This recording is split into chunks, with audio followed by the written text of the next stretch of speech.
Oun Abbas here from SecondsOut, here with Tommy Fury in his executive room 2 days before the fight. How you doing, Tommy? How's life treating you? Yeah, I'm good. Life's treating me well. Just happy to be here. Happy to be boxing on Friday. I didn't think it was going to happen, the way the world is now. So I'm just blessed, really, to be in this position. We know you've been out of the ring for a long time. It's nearly going to be a year. It's going to be 11 months at least.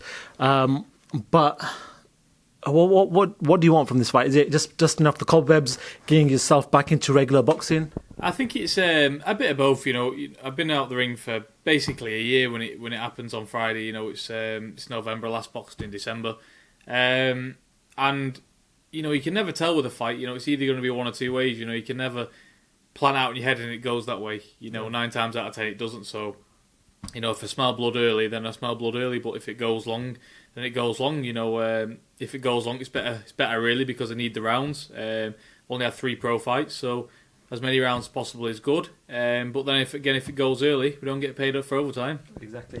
But also, I think the pressure that comes with you is, and I'll say this, I was on your Instagram live and I saw how many people actually watch your Instagram. Yeah. It's more than a lot of boxers that I know. You were reaching at 4,000, 5,000 people watching the press conference itself, which means there's going to be a lot of casual fans watching. Yeah.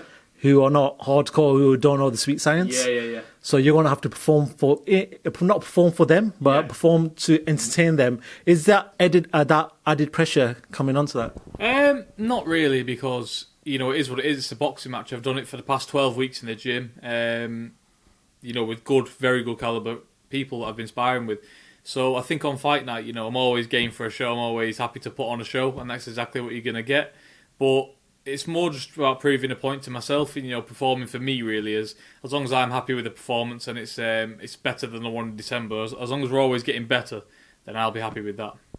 How are you balancing out life? Because I know you're doing your sessions, you're back into boxing, but you're also a celeb. You got 3 million followers on Instagram. There's a demand for you. So how are you sort of balancing life out at the moment? Like I've always said, I think it's very easy to balance your life out once you know what you want. And boxing's number one in my eyes, and it always will be. So the other stuff really comes after it. Like if I finish training or I've got time, then the other stuff comes in. But boxing will always come first. The training is always priority over anything. Anything in my life, boxing is number one. So the other stuff really just falls into place. When I'm not in camp and I'm not training, the other stuff I'll explode into. But it just is what it is. I'm a boxer, and I've got another way of making money on the side, and that's just the way I look at it.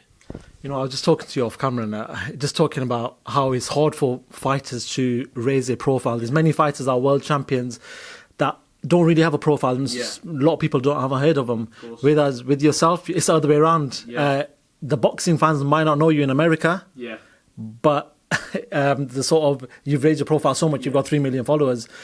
What do you do now? How do you is it all about just performing now, gaining followers through boxing now? I think so, yeah. All of the lovely supporters and fans I got on the Instagram, and across social media, I'm so grateful for. They get me through a lot of good times and a lot of bad times too. I'm very thankful for every single one of them. But it's about bringing them over to my fairground, as I call it now. I am a fighting man, and if I can just bring them over to boxing, and show them what I'm really about, then, jobs are good, and I'm sure they will, because, like I say, every fight, it's getting bigger, they're growing, they're all coming together, all supporting me, so I couldn't ask for any more, really. It's probably a silly question, being the brother of a world champion, but what's your ambitions in boxing? Is it to reach the pinnacle? Is it to fight under the big bright lights of Vegas, Madison Square Garden, wherever that might be? Is that the aim? Yeah, 100%. The aim for me has always been a world champion, ever since I was a small child. You asked me what I wanted to do, and it'd be a world champion. And I'm not just saying that, sitting here because I'm an up-and-coming boxer or I want to be a world champion or Tweety birds flying around. It's not that I wholeheartedly believe in myself that I can be a world champion. I'm 21 years old. I know I've got the ability. I know I've got the right people around me. So it's just about staying dedicated and staying focused. And, I know I'll get there. It's just a process that we've got to go through. I know it's a long, hard road, especially to that height in boxing. But I'm prepared to put the work in, and I always have been. You've obviously got the advantage that your brother is a world champion. He's got a good corner in SugarHill. I know you guys have been training together. Just talk to me about that sort of surrounding. Not many people can have that surrounding. They might be fighting with people that are more to their level, but you've got a world champion in your corner and family member. How is that? Yeah, it's good. Again, blessed. To have the privilege to train with SugarHill. Who trains Tyson for such big fights. And he's just passing on the knowledge. He teaches me exactly what he teaches Tyson, as soon as them two met. He's trying to pass on to me. And I'm just so grateful for it because I know I'm in the best hands possible. And Tyson there, again, it's just added motivation. Like everywhere you look, it's just world class. Everything is just world class. It's a world class setup, a world class trainer, world class fighters. Everywhere is just motivation to look. And I just think to myself, if I dedicate myself and keep coming to the gym, which I am doing, which I always will, I know I can get there because everything is in place and set for me to get there. So all I need to do is capitalise on it and put in the good performances, get the wins and move on. Tommy, what can the fight fans or the fans in general expect on Friday night from yourself? They can expect a good show, good entertainment. I'm well up for it. So yeah, it's going to be a good show. I'm going to show everybody what I've been working on, with Sugar for the past year basically. The whole this year I've been training.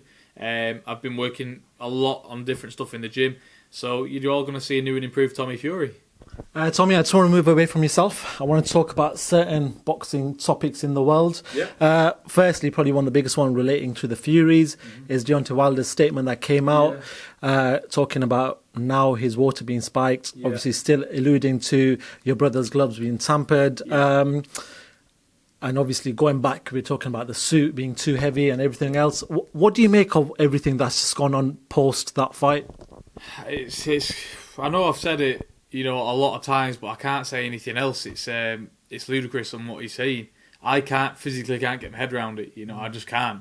It's like Tyson coming out and saying, "Oh, SugarHill spiked me." Why would a trainer that loves you and cares for you and puts everything, on hold with his life and comes to the gym every day and goes in camp with you and try and help you be the best, spike your water or something like that? It doesn't add up to me. And the whole stuff about Tyson having a brick in his gloves, everyone knows that when you're in them big high profile fights, you never get 10 seconds on your own. Your change room's always full, there's always cameras everywhere. The Athletic State Commission in America and over here, they never leave you. They watch it, get your gloves being put on, they feel your gloves, they sign you off, and even then they don't leave you. The only time they leave you is when you go in the ring. J. Diaz, Wilder's trainer, was there, seen it with my own two eyes. He was watching him put his hands in the gloves. I seen it. And, having heard that since, is J. Diaz in on it? Is everybody that he knows in on it? It's just the stuff that he's coming out with is mental, isn't it? But, I would just be humble in that sort of sense of defeat. I'd say, do you know what? I got beat. I got beat fair and square as well. Go back to the gym, go back to the drawing board, try again. Try and do your best, but don't make up bad excuses to try and make yourself feel better about losing. Just take it on the chin like a man, go back to the gym and try and come again. Do you feel it's just excuses? Because there's just things I'm reading today that he still wants to fight with your brother. He still wants it. But from your eyes, do you feel like it's maybe just excuses for him to get out of the fight?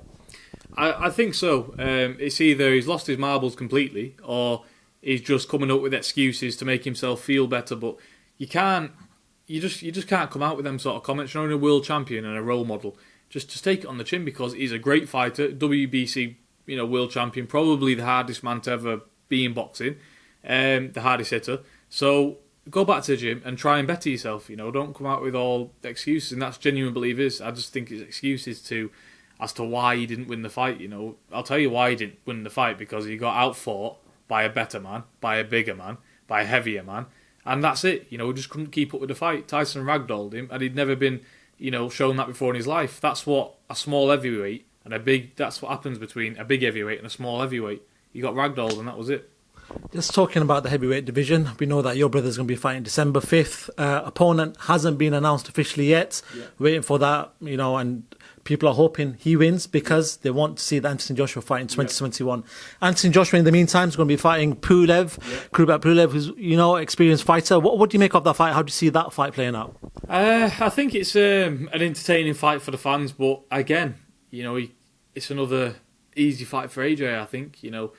Pulev was there. I seen Pulev fighting Klitschko when I was a small child. You know, he's been around for a while. Yeah, he's got very good experience, but you can take that two ways. You know, he's very experienced, but he's also been around a lot.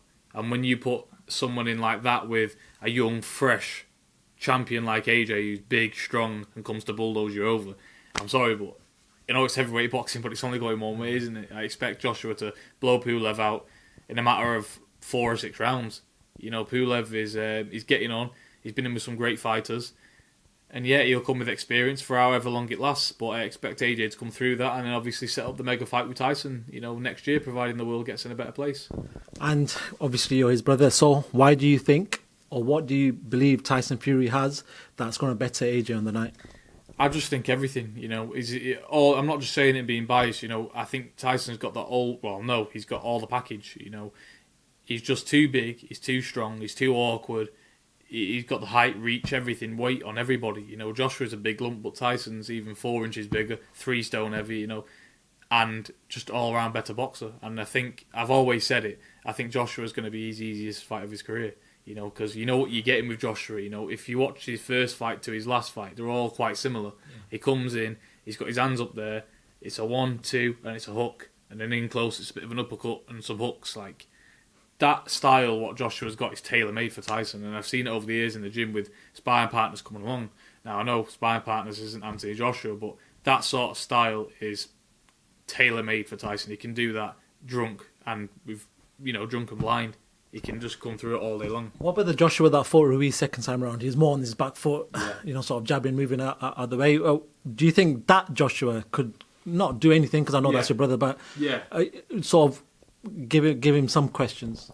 Well, we've seen what happened, you know, when a world-class fighter went on the back foot against Tyson in Tyson's last fight. You know, Wilder went on the back foot and got absolutely massacred. You know, Tyson went straight to him, put it on him, big heavy shots, and I see the exact same performance happening with Anthony Joshua, because Tyson's in a way now with Sugar where if he hit this wall, he'd knock it clean over. You know, you've got a big man, 6'9", 20-odd stone, coming forward with hard punches. I just don't see anybody standing up to that, in my opinion. Finally, the Fury household. Yeah. We've got Big John, who for me is probably one of the most intimidating people, but he's probably one of the most. Whilst he's intimidating, he's actually, once you get to know him, he's such a nice guy. You can see him intimidating on camera when he's having a go at somebody, by the way. Tyson Fury, who's this sort of big, smiling, lovable character. And then Tommy, who's just... You're in between there somewhere. You're there or thereabouts. How do you deal with that whole household and, you know, like the big personalities that are in the house? Yeah, it's just all fun and games, isn't it? You know, in training, you know, not training. It's just all fun and games. You know, you've got different personality everywhere you look inside this family. It's definitely a barrel of laughs, but it's good at the end of the day. It's a fight game. It's a serious game, so it's nice to have a bit of a chuckle and a laugh every now and then. Tommy, final message for the fans tuning in on BT Sport on Friday night. Yep, tune in live Friday night on BT Sport. You're going to see fireworks, great fights on the card, and as always, a big dirty knockout. Take it easy, guys. Tommy Fury, thank you very much for talking to Seconds Out. Top man, appreciate that.